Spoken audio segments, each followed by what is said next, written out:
Hey guys, it's Greg with Apple Explained, and today we're going to explore the history of Antennagate, which was probably the first big controversy that the iPhone line ever had.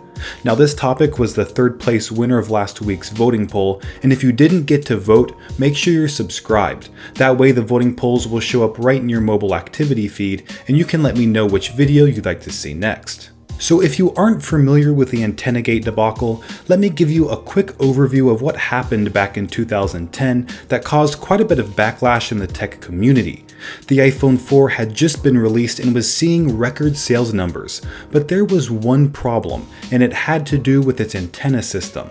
Gizmodo claimed that when the iPhone 4 was gripped in a certain way, its signal bars would drop and affect the phone's reception. This became known as the death grip, and after this behavior was replicated by a few other tech news outlets, news of the phenomenon began to spread like wildfire, even being covered by the national media online and on television. Some people even went so far as to say Apple should issue a mass recall of the iPhone 4. But other journalists just wanted answers as to why the iPhone was experiencing what appeared to be a fatal hardware flaw. Because how can a user rely on their phone to make calls if there's a risk of reception dropping at any time? This eventually led Apple to holding a press briefing where Steve Jobs acknowledged the issue, but didn't handle things the way most people expected. Now that you have an idea of what we'll be covering, let's get into the details of this story, beginning with the launch of the iPhone 4 in 2010. One thing you have to understand about the iPhone 4 was that at the time, it was the most anticipated and hyped iPhone launch ever. Because if you think about it, Apple had only released 3 iPhone models up to that point: the original iPhone in 2007, the iPhone 3G in 2008, and the iPhone 3GS in 2009.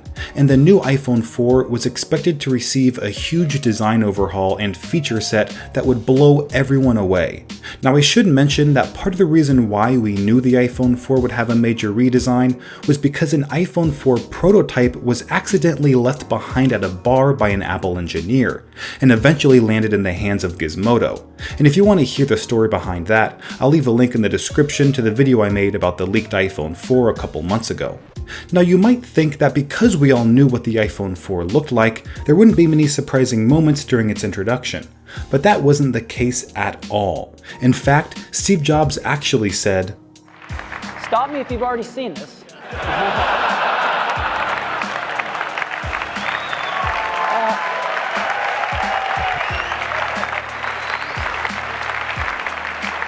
Believe me, you ain't seen it.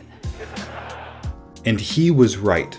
From the Retina display to the front-facing camera, the iPhone 4 featured the biggest technological advancements since the original model. Now, one of the big changes that was originally touted as an improvement was the iPhone 4's redesigned antenna system, which was integrated into the device's stainless steel frame. There were lines in the frame which divided it into 2 antenna sections, with the left side serving as the Bluetooth, Wi-Fi, and GPS antenna, and the right section acting as the antenna for GSM and UMTS connectivity. But little did Apple know that this design decision would help contribute to one of the biggest iPhone controversies in history. Now, when the iPhone 4 was finally released to the public, it was met with some of the longest lines at Apple stores across the globe. And this excitement led to Apple selling 1.7 million units in its first 3 days of availability. But that wasn't the only notable thing that happened, because several videos were posted just days after the iPhone 4's release that demonstrated its signal bars dropping while held in a certain way. And many other iPhone 4 users confirmed this behavior on various internet forums. One of the first journalists to comment on the issue was Walt Mossberg, who worked for the Wall Street Journal at the time, and he said, "In some places where the signal was relatively weak, the iPhone 4 showed no bars, or fewer bars than its predecessor. Apple said that this is a bug it plans to fix, and that it has to do with the way bars are presented, not the actual ability to make a call. However, on at least 6 occasions during my tests, the new iPhone was either reporting no service or searching for a network, while the old one, held in my other hand, was showing at least a couple of bars. Neither Apple nor AT&T could explain this." Mossberg went on to say he couldn't recommend the iPhone 4 for people who already experience poor AT&T reception. So there appeared to be a real hardware problem, since the iPhone's cellular connectivity was affected when its bars dropped, although Apple never publicly verified this at the time, instead claiming that the issue was with the iPhone's inaccurate signal bar algorithm and not with the antenna system itself.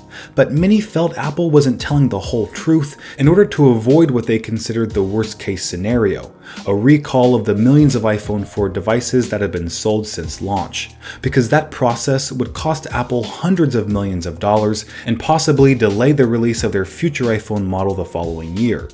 I should also mention that a journalist from Gizmodo emailed Steve Jobs directly, asking if Apple had any plans to fix the iPhone 4's reception issue, and Jobs' response caused quite a bit of controversy, since he simply said, "Just avoid holding it in that way," essentially implying that it was the user's fault for their iPhone 4's reception issue because they were holding it wrong.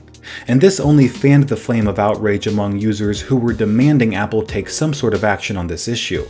But iPhone 4 users weren't the only people putting pressure on Apple, because the company's competitors were using this misstep as a PR opportunity. Motorola took out a full-page ad in the New York Times saying that the Droid X's antenna is the kind that allows you to hold the phone any way you like and use it just about anywhere to make crystal clear calls. Now, Apple eventually published an open letter on July 2nd, which was just 8 days after the iPhone 4 went on sale. In the letter, Apple explained that gripping almost any phone in a certain way will lower reception by 1 or more bars, although the iPhone 4 did lose more bars than normal, and that led some to accuse the iPhone 4 of having a faulty antenna design, but Apple had received hundreds of emails from satisfied customers who claimed their reception on the iPhone 4 was better than their previous 3GS, and those claims matched Apple's own experience in testing. So this left Apple wondering what could explain the steeper drop in bars on the iPhone 4, and their answer was that the algorithm used to calculate how many bars of signal strength to display was inaccurate, causing the iPhone to display about 2 more bars than it should in most circumstances. And when the iPhone 4 is gripped, its bars dropped more dramatically since the signal strength was never actually that high to begin with. So in order to remedy this problem, Apple said they'd adopt the signal strength formula that AT&T recommended rather than their own proprietary algorithm. Now at this point, many people weren't sure what to believe. Was the antenna problem 100% software based, or was something wrong with the iPhone 4's hardware? So customers began looking to third parties in order to prove or disprove Apple's claims.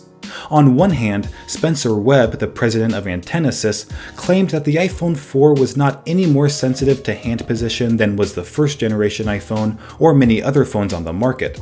But an analysis by Consumer Reports contradicted Webb, since they tested 3 iPhone 4 devices in their radio frequency isolation room and found significant reception problems when holding the phone over its lower left corner, especially when the signal was weak to begin with. And as a result, Consumer Reports did not recommend buying an iPhone 4, advising instead to stick with the iPhone 3GS or look to other brands. Now, as you might imagine, Apple didn't appreciate what Consumer Reports had to say about the situation, so the company scheduled a last-minute press briefing just 2 days later on July 16, 2010. And immediately after the event was announced, speculation about what Apple might do to solve the problem began to circulate, with most of the predictions centering around a recall of the iPhone 4 and perhaps a new iPhone with a special coating to remedy the death grip. But what actually happened on July 16th would shock almost everyone in the tech community, because when Steve Jobs took the stage at the press briefing, he framed the Antennagate issue in a way no one was expecting. Now, I encourage you to watch the entire video of this presentation if you haven't already, because I think it's a masterclass in rhetoric that'll be studied by politicians and other executives for decades. Essentially, Jobs began the briefing by asserting that the death grip was a problem with many smartphones, not just the iPhone, and this was proven with video demonstrations provided by Apple. Jobs also claimed that just 0.55% of total iPhone 4 owners called into AppleCare complaining about antenna or reception issues, which appeared to be a much smaller percentage than reports suggested. Return rates of the iPhone 4 were also significantly less than its predecessor, with a 1.7% rate of return, a big improvement over the iPhone 3GS's 6%. Now, Apple did admit that the iPhone 4 had experienced more dropped calls than the iPhone 3GS, but Jobs gave the audience his theory as to why that was. He said it's probably because only 20% of iPhone 4 customers left the store with a case, down from 80% with the iPhone 3GS, and this was likely due to the iPhone 4 featuring a completely new design, so there weren't many cases available for the device at launch. And in Jobs' opinion, if more customers had purchased cases, there would have been less dropped calls. And this theory led to Apple's solution to the Antennagate problem. They would offer iPhone 4 customers free cases until September 30th of that year, which would prevent users from gripping the phone's antenna directly and therefore alleviate any reception issues. Now, some people felt Apple didn't go far enough in fixing the problem they created, while others thought Apple did more than they had to, since the updated signal bar algorithm already appeared to help substantially. Now, Antennagate may have been the iPhone's first encounter with industry backlash, but it certainly wasn't the last, with Bendgate and touch disease following not too long after. And who knows what other scandals the iPhone might experience going forward. The only thing we do know is that at some point another will surely come. So that is the history of Antennagate, and if you want to vote for the next video topic, don't forget to subscribe. Thanks for watching, and I'll see you next time.